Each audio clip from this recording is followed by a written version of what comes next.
Good evening, everyone.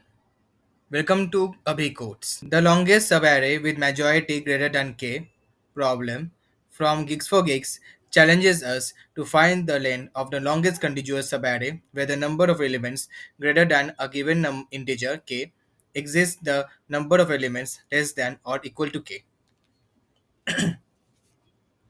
The longest subarray with majority greater no The longest subarray with majority greater than k problem from Geeks challenges us to find the length of the longest contiguous subarray where the number of elements greater than a given integer k exceeds the number of elements less than or equal to k.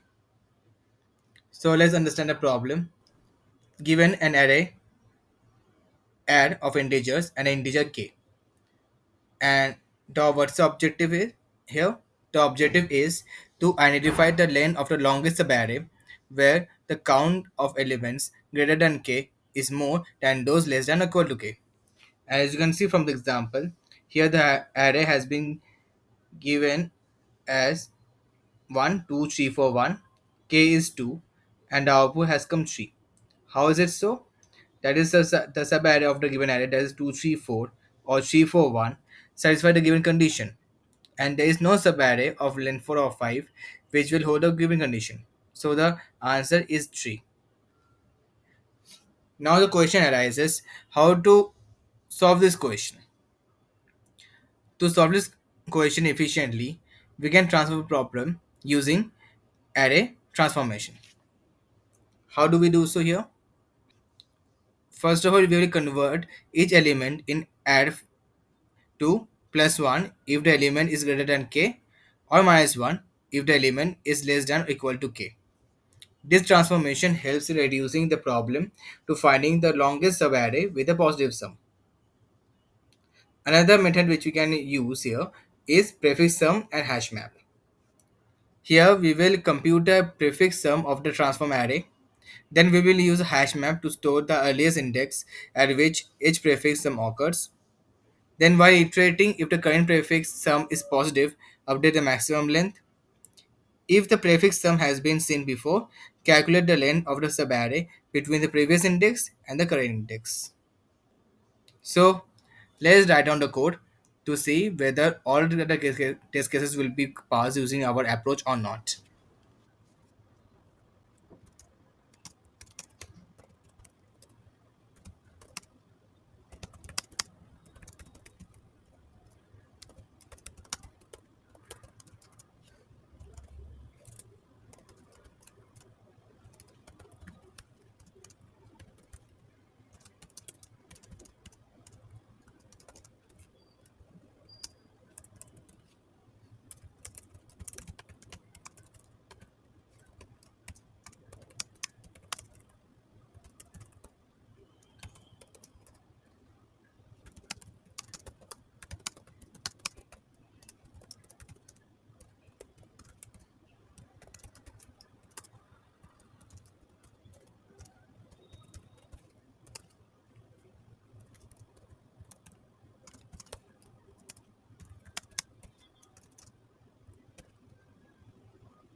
So the code has been executed successfully. All the test cases have been passed without any flaw.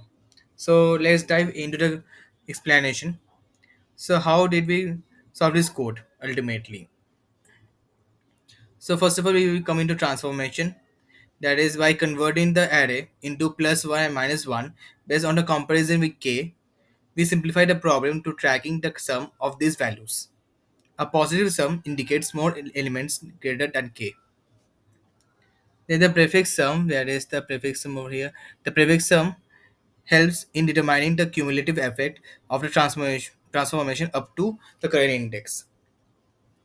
The hash map stores the earliest um, index where a particular prefix sum occurred, allowing us to identify subarrays where the sum becomes positive again.